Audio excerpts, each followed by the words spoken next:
about 5 years ago, I started looking around for things that would make it into a book, and I found out that my father was an indentured servant at age 10, and that a lot of women between about 1900 and World War I, their only options, because they had large families, if they became single moms, was to send their kids, if they lived in urban areas like Oklahoma City or whatever, and to send their kids out to a farm, and the farmer would give them room and board in return for work. And then whatever money the mother had agreed upon would be then sent to the mom so she could raise the younger kids.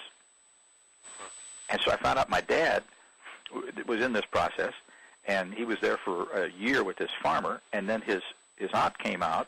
He grew up just outside of St. Louis, and buggy whipped the farmer because he'd been steaming open the letters and taking dollar bills out.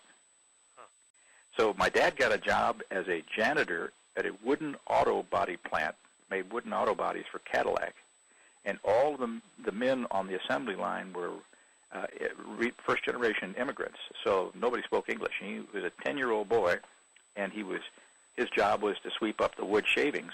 His step-up job was as a janitor at an optical store, and then he went 26 years to night school. He got an honorary master's in ophthalmics, and eventually started his own business. He had an optical store, and I didn't, of course, growing up, I didn't pay any attention. We lived in a middle-class neighborhood in St. Louis, and I thought, my dad probably went to college like everybody else's dad. And when I graduated from the University of Kansas, I was having coffee with my dad, and he said, I never went past the second grade.